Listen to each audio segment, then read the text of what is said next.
संथाल हूल का नेतृत्व भोगनाडीह निवासी चुन्नी मांझी के 4 पुत्रों ने किया। इनके नाम थे सिद्धू, कान्हू, चांद और भैरो। हूल के समय कान्हू की उम्र लगभग 35 वर्ष, चांद की आयु 30 वर्ष और भैरो की आयु 20 वर्ष बताई जाती हैं। सिद्धू सबसे बड़ा था, लेकिन उसकी जन्म 1825 के आसपास मानी गई है। जब सिद्धू कान्हू ने शोषण के विरुद्ध विद्रोह करने का संकल्प ले लिया तो जनसमूह को एकजुट करने तथा एकत्रित करने के लिए परंपरागत ढंग से अपनाया। डुगडुगी पिटवा दी और साल टहनी का संदेशा गांव-गांव भेजा गया। साल टहनी क्रांति संदेश का प्रतीक है। 30 जून 1855 की तिथि भगनाडीहा में विशाल सभा रैली के लिए निर्धारित की गई थी। तीर धनुष के साथ लोगों को सभा में लाने की जिम्मेवारी मांझी परगनाओं को सौंपी गई। संदेश चारों ओर फैल गया था।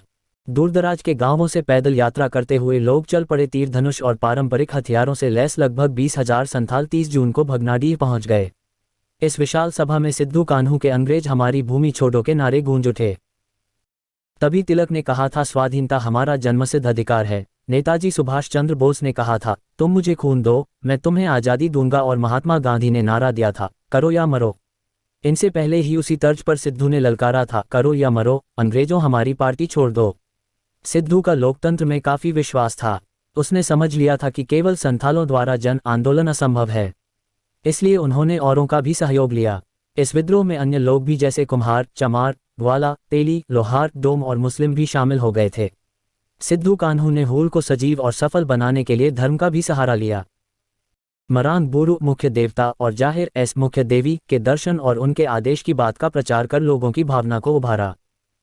सखुआ डाली घर घर भिजवा कर लोगों तक निमंत्रण पहुंचाया कि मुख्य देवी देवता का आशीर्वाद लेने के लिए 30 जून को भगनाडीह में इकट्ठा होना है।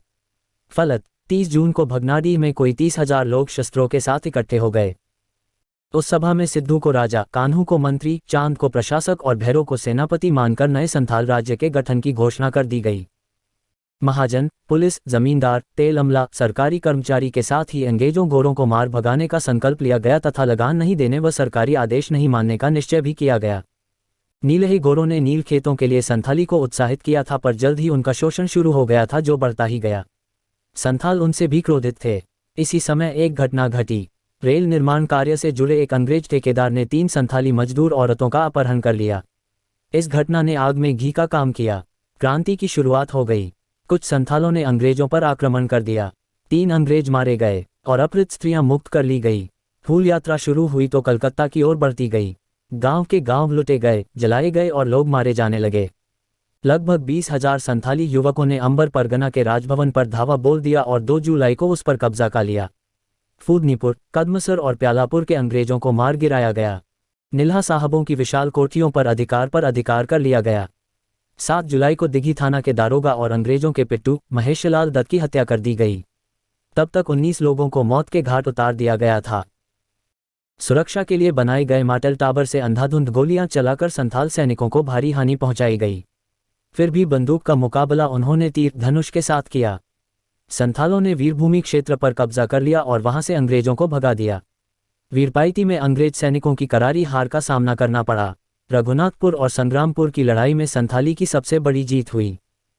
इस संघर्ष में एक यूरोपियन सेनानायक, कुछ स्वदेशी अफसर और 25 सिपाही मार दिए गए थे और इसके बाद अंग्रेज बौखला गए। भागलपुर कमिश्नरी के सभी जिलों में मार्शल लॉ लागू कर दिया गया। विद्रोहियों की गिरफ्तारी के लिए पुरस्कार की घोषणा कर दी गई। उनसे मुकाबले के लिए भी जबरदस्त बंदोबस्त किया गया। बधित की लड़ाई में चांद, भैरो कमजोर पड़ गए और अंग्रेजों की गोलियों के शिकार हो गए। सिद्धू कान्हू के कुछ साथी लालच में आकर अंग्रेजों से मिल गए। गद्दारों के सहयोग से आखिर उपरबंदा गांव के पास कान्हू को गिरफ्तार कर लिया गया। बढ़ित में 19 अगस्त को सिद्धू को भी पकड़ लिया गया। मेहर शकवार्ग ने उसे बंदी बनाकर भागलपुर जेल ले जाया गया। दोनों भाइयों को खुलेआम फांसी दे दी गई।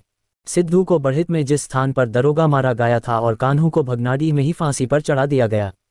इसके साथ ही संथाल विद्रोह का सशक्त नेतृत्व समाप्त हो गया। धीरे धीरे विद्रोह को कुचल दिया गया। 30 नवंबर को कानूनन संथाल परगना जिला की स्थापना हुई और इसके प्रथम जिलाधीश के एशली एडेन बनाए गए। पूरे देश से अलग कानून से संथाल परगना का शासन शुरू हुआ।